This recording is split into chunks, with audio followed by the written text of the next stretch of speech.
Kanpur BJP पार्षद विकास जायसवाल की शिकायत पर अदालत ने संज्ञान लेते हुए परमत स्थित प्राथमिक विद्यालय की नीलामी प्रक्रिया को लेकर सुनवाई शुरू कर दी है। पार्षद का आरोप है कि विद्यालय की नीलामी पूरी तरह अवैध तरीके से की गई, जिसमें न तो किसी वैधानिक प्रक्रिया का पालन किया गया और न ही तकनीकी नियमों को ध्यान में रखा गया। पार्षद का ये भी कहना है कि विद्यालय में पढ़ने वाले बच्चों के लिए किसी प्रकार की वैकल्पिक व्यवस्था नहीं की गई, जो सीधे तौर पर शिक्षा के अधिकार का उल्लंघन है। इस संबंध में पार्षद द्वारा अपने अधिवक्ता के माध्यम से कोर्ट में याचिका दाखिल की गई, जिसे स्वीकार करते हुए न्यायालय ने जिम्मेदार पक्षकारों को नोटिस जारी किया है। मामले में प्रमुख सचिव, लोक निर्माण विभाग PWD और बेसिक शिक्षा अधिकारी को प्रतिवादी बनाया गया है। कोर्ट की कार्यवाही के बीच ही जिला बेसिक शिक्षा अधिकारी द्वारा विद्यालय भवन को ध्वस्त करने के आदेश पुनः जारी कर दिए गए, जिससे मामले पर और गंभीर सवाल खड़े हो गए हैं। यह मुद्दा विधान परिषद में भी उठाया गया, जहां संबंधित समिति ने संज्ञान लेते हुए नोटिस जारी किया। आरोप है कि समिति द्वारा संज्ञान लिए जाने के महज 2 दिन के भीतर ही विद्यालय भवन में तोड़फोड़ शुरू करा दी गई, ताकि समिति के सामने सच्चाई आने से पहले ही साक्ष्य समाप्त किए जा सके।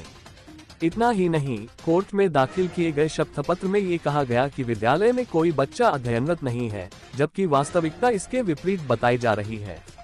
वहीं विद्यालय से निकले मलबे, ईंट, सरिया और गेट आदि की कीमत न्यूनतम नीलामी में मात्र 5,424.30 रुपये दर्शाई गई, जिसे पार्षद ने नीलामीकर्ताओं से मिलीभगत का परिणाम बताया।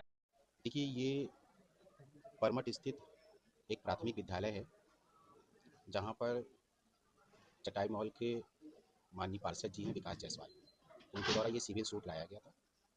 उनका ये आरोप था कि जो प्राथमिक विद्यालय का टेंडर पास हुआ है या जो नीलामी प्रक्रिया उसमें लाई गई है वो अवैध है। उसमें उनका ये कहना है कि ना ही उसमें कोई वैज्ञानिक प्रक्रिया अपनाई गई, ना ही उसमें कोई तकनीकी प्रमाण पत्र है और ना ही कोई बच्चों के लिए वैकल्पिक व्यवस्था बनाई गई। सिविल सूट आया, सेक्शन 80 की एप्लीकेशन हम लोग ने सिविल कोर्ट में दाखिल किया। कोर्ट ने इस बात को माना और 80 की एप्लीकेशन उन्होंने स्वीकार भी किया। अर्जेंसी में कोर्ट ने इसकी हियरिंग शुरू की। सभी पक्षकारों को इसमें नोटिस जारी हुआ, जिसमें प्रमुख सचिव को भी पार्टी बनाया गया था, बेसिक शिक्षा अधिकारी को भी बनाया गया था, PWD के अधिशासी अभियंता को। कोर्ट ने संज्ञान लेने के बाद बेसिक शिक्षा अधिकारी ने इसमें पुनः आदेश जारी कर दिया कि जो प्राइमरी विद्यालय उसको तोड़कर उसका ध्वस्तीकरण किया जाए। इसका मामला विधान परिषद में भी शिकायत की गई। समिति ने इसमें संज्ञान लेकर नोटिस जारी किया। जैसे ही समिति ने संज्ञान लिया, 2 दिन के अंदर ही इस स्कूल को तोड़फोड़ शुरू कर दिया गया, क्योंकि उनको मालूम था कि यदि समिति ने जांच प्रारंभ की है तो उसमें सारी चीज़ सामने आएगी। तो जो साक्ष्य था उस साक्ष्य को उन्होंने समाप्त करना शुरू कर दिया।